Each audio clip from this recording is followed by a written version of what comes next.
महाविकास आघाडीच्या आरोपांना उत्तर देण्यासाठी भाजपकडून आज पत्रकार परिषदेचं आयोजन. मंत्री आशिष शेलार माध्यमांशी संवाद साधणार. राष्ट्रवादी काँग्रेस पक्षाची आज वरळी डोम इथं जिल्हानिहाय बैठक. स्थानिक स्वराज्य संस्थांच्या निवडणुकीच्या पार्श्वभूमीवर आढावा घेतला जाणार. आज मराठवाड्यातील जिल्ह्यांचा आढावा घेतला जाणार.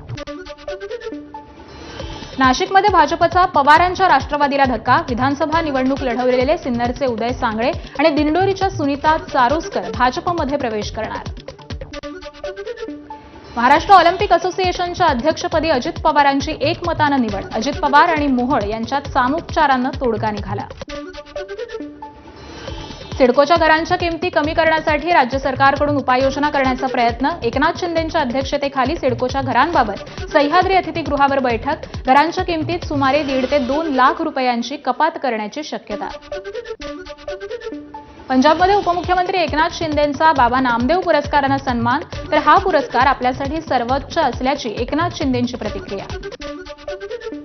पंजाबमधील संत नामदेवांचे समाधीस्थान घुमानमध्ये महाराष्ट्र सदनाचं भूमिपूजन. मुख्यमंत्री असताना शिंदेंनी याची घोषणा केली होती. पुढच्या आषाढीला अजित पवारांनी मुख्यमंत्री म्हणून विठ्ठलाची शासकीय महापूजा करावी. आमदार अमोल मिटकरींनी व्यक्त केली इच्छा. तर फडणवीसांनी केंद्रात मोठ्या पदावरती जावं, मिटकरींचं वक्तव्य.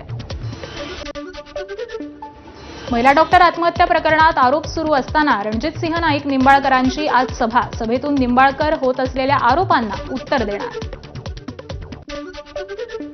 फलटणमध्ये घडलेली घटना न शोभणारी. महिला डॉक्टरच्या आत्महत्येवरती रामराजे नाईक निंबाळकरांची प्रतिक्रिया. फलटणमध्ये महिला डॉक्टर आत्महत्येप्रकरणी खासदार सुप्रिया सुळेंनी घेतली पीडित कुटुंबियांची भेट. सुळेंनी संपूर्ण प्रकरणाची माहिती घेतली. तर प्रकरणाच्या चौकशीसाठी एसआयटी स्थापन करण्याची कुटुंबियांनी सुळेंकडे मागणी केली.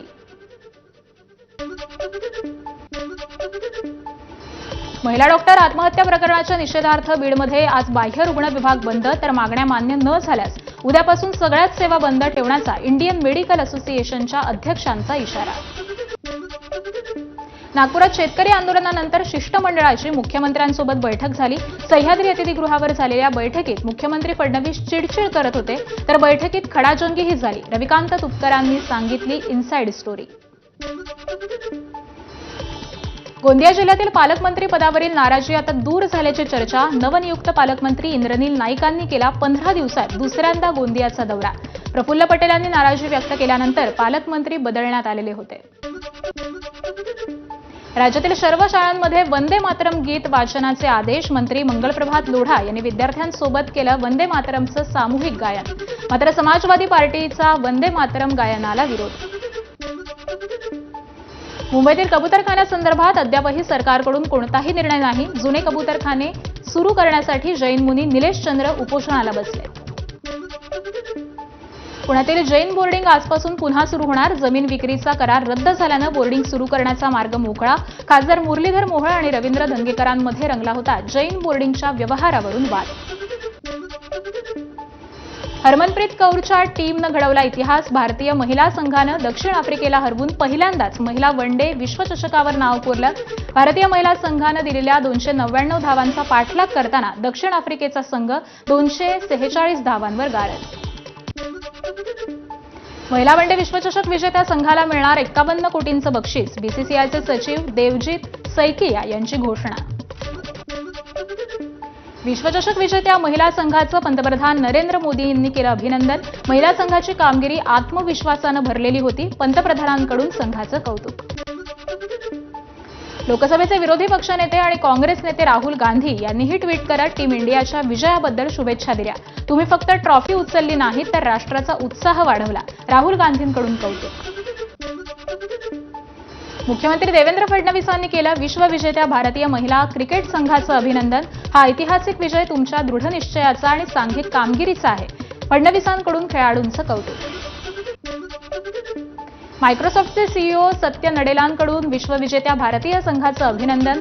महिला क्रिकेटसाठी खरोखरच ऐतिहासिक दिवस असल्याची सत्या नडेलांची पोस्ट. तर पहिल्यांदाच अंतिम फेरीत पोहोचणाऱ्या दक्षिण आफ्रिका संघाचंही अभिनंदन केलं.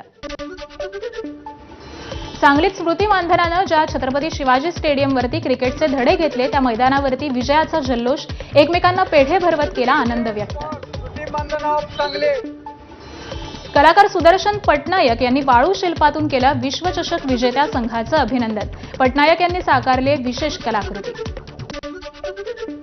भारतीय महिला संघानं विश्वचषक जिंकल्यानंतर डी.वाय. पाटील स्टेडियमवर जल्लोष. ड्रोनच्या सहाय्यानं आकाशात साकारली विश्वचषकाची प्रतिकृती.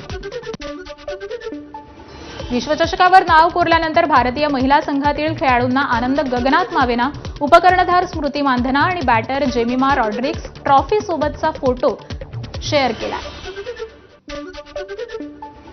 एमसीएच्या निवडणुकीत अर्ज भरण्याचा शेवटचा दिवस. अजिंक्य नाईक पुन्हा एकदा एमसीए अध्यक्षपदाकरता अर्ज दाखल करणार. अनिल अंबानी समूहाची 3,084 कोटींची मालमत्ता जप्त. येस बँक कर्ज घोटाळ्यासंबंधी कारवाई झाल्याची माहिती. अनिल अंबानी ग्रुपच्या 40हून अधिक मालमत्ता ईडीकडून जप्त.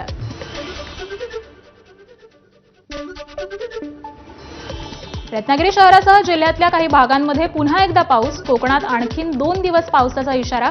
भात पिकासह हापूस आंब्याचा देखील मोठा फटका. पालघरच्या वाडामध्ये पावसामुळे भात पिकांचं मोठं नुकसान झालं. मात्र सरकारकडून नुकसान भरपाई म्हणून अवघ्या 2,030 पैशांची मदत. शेतकऱ्यांनी व्यक्त केलाय संताप. यवतमाळमध्ये पावसामुळे कपाशीला बोंडे लागलेले नाही. घाटंजी तालुक्यातील भांबोऱ्यातील वैतागलेल्या शेतकऱ्यानं 8 एकरातील कपाशीच्या पिकात चालवलाय ट्रॅक्टर. अनुदानाची मदत न मिळाल्यानं शेतकऱ्यानं व्यक्त केली नाराजी. धाराशिवमध्ये गाळ साचलेल्या विहिरींसाठी अनुदान मिळत नसल्यानं शेतकऱ्यांचं मत. सरकारचा अध्यादेश कागद